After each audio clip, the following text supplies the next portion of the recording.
Fala galera, beleza? Sejam bem-vindos ao Osoro Anime. Eu sou o Wesley e hoje é dia de análise final de Tokyo Ghoul, episódio 12.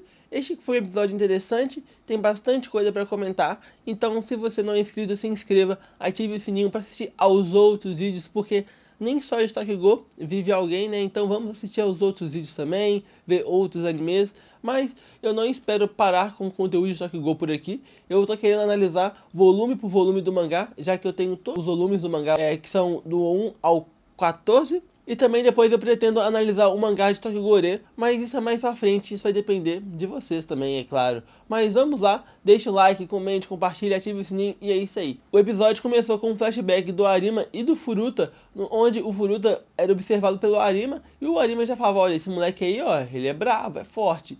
Depois a gente corta pra luta do Kaneki com o Furuta. O Furuta fala que finalmente vai poder lutar com força total, que ele sempre teve que se segurar e que agora ele pode ir com tudo. E começa uma luta bem interessante dele com o Kaneki. Eles arrumam uma trocação de golpe muito da hora. Durante a luta dos dois, você vê que o Furuta ele só quer mexer psicologicamente com o Kaneki, falando que o Kaneki não é capaz de fazer nada, falando que o Kaneki não consegue proteger ninguém, que ele sacrificou várias vidas. E isso deixa o Kaneki bem furioso. Tem uma parte muito da hora na luta que o Kaneki estava encurralado, que o Furuta vai dar uma espadada na cara dele, o Kaneki quebra a espada no dente. Isso é muito da hora. Depois o Kaneki ele começa a falar, olha, eu não sou inteligente, eu não sou forte, mas o que eu vou fazer daqui pra frente é proteger os humanos e o Ghost, e eu vou conseguir. Ele transforma a Kaguni com 8 pontas, parece sim, 8 pontas e parece cruzes, sabe? Ficou bem legal essa Kaguni dele. O Furuta continua com os ataques pra cima do Kaneki e fala, isso é estranho, você se vê como um herói, mas você está vendo Tóquio, não tá? Você vê quantas pessoas foram sacrificadas para que isso acontecesse, e isso é tudo culpa sua. Você não consegue proteger ninguém, tudo que você faz é causar problema e desgraça. Ele cita lá o problema do Jason, quando ele foi sequestrado. Depois ele cita lá o final da segunda temporada, na guerra da Anteiko contra a CCG. Depois ele cita o casamento do Kaneki que foi interrompido. Depois ele cita várias outras coisas, no qual as pessoas estão sempre sofrendo ao redor do Kaneki e que é sempre culpa dele. E ele fala, hoje você vai falhar novamente. E é interessante que a gente vê também que o Furuta, ele está um pouco abalado também. Ele não está sabendo lidar com a situação. Ele fala, olha, eu matei o clã Washu, eu destruí a CCG, eu tô ferrando com os gols. E ele realmente não sabe o que ele quer. Ele fala, me dê tudo. E transforma no monstrão. Mas ele não fala o que ele quer. Se ele quer poder, se ele quer vingança, o que ele quer. Ele não fala em momento algum o que ele quer, sabe, explicitamente. Ele só fala, me dê. Tem uma trocação muito legal de golpe do Kaneki e do Furuta, no qual o Kaneki fica com a espada lá e o Furuta vem dando soco e eles ficam ali, um empurrando o outro, até que o Kaneki finalmente consegue cortar o Furuta no meio e enfia a Kaguni dentro do corpo do Furuta. E o Furuta faz uma reflexão sobre quando passa a sair da gaiola. Então, eu acho que é uma coisa meio que, quando será que eu vou poder viver e ter que carregar essa responsabilidade? Quando eu vou poder ser livre, sabe? Porque o Furuta, pelo que eu entendi, ele nunca foi livre, ele sempre teve um propósito e teve que viver por esse propósito, nunca viveu por ele mesmo. Uma outra coisa que foi interessante é que quando o Furuta está perto da morte, ele fala que se o Kaneki não tivesse encontrado a Arise, o mundo e o Kaneki teriam vidas diferentes. E o Kaneki fala, olha, não é bem assim. Mesmo se eu soubesse que aquele encontro com a Arise causaria tudo isso, eu teria encontrado de novo, porque ali eu encontrei amigos, encontrei pessoas que eu amo, sabe? Isso foi legal que o cara aqui, ele tá realmente satisfeito com a vida que ele leva, mesmo que seja uma vida difícil.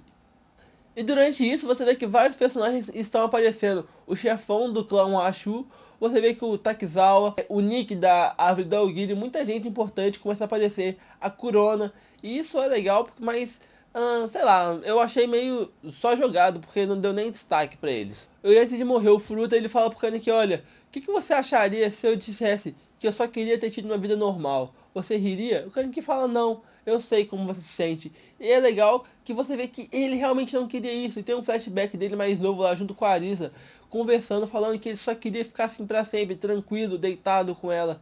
E ele não pôde. Não foi a vida que ele escolheu, foi a vida que escolheram pra ele e ele morre. Uma coisa que eu não entendi, depois que o Furuta morre, não mostra nenhum daqueles monstros lá atacando. Será que eles morreram porque o Furuta morreu, sabe? Será que eles eram ligados diretamente ao Furuta ou ao dragão? Porque deveria continuar a luta e todo mundo tava lá tranquilo.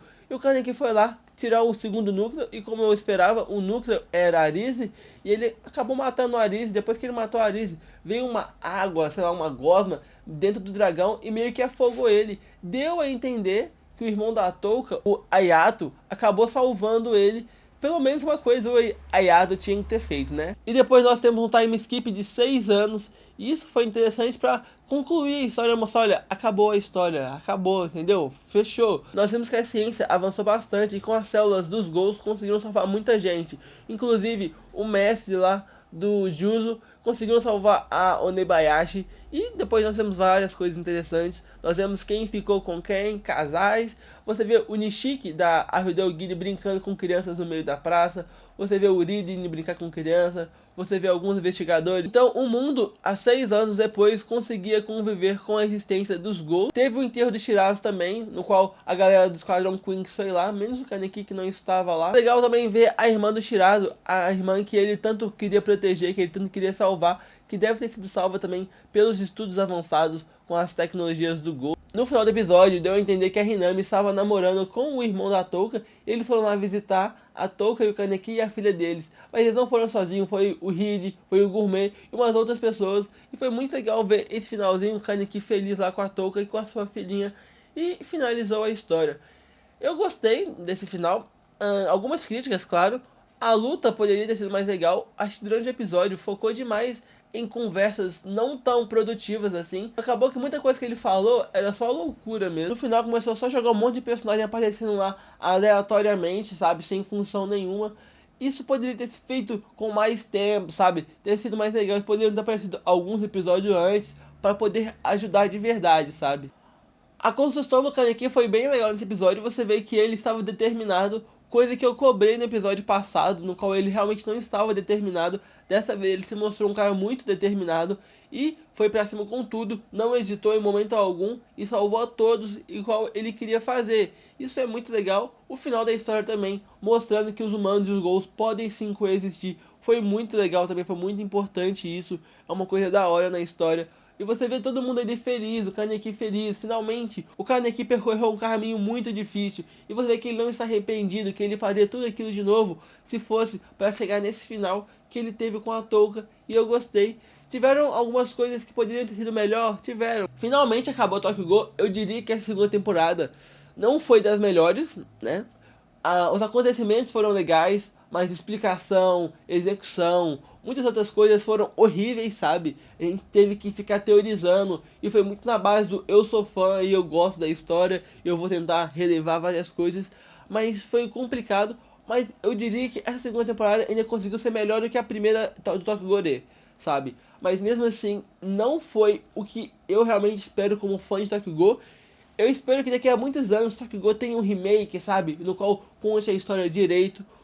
Porque merece, sabe? É uma história legal, você vê que a conclusão foi bacana. O próprio vilão final aí foi bem zoado.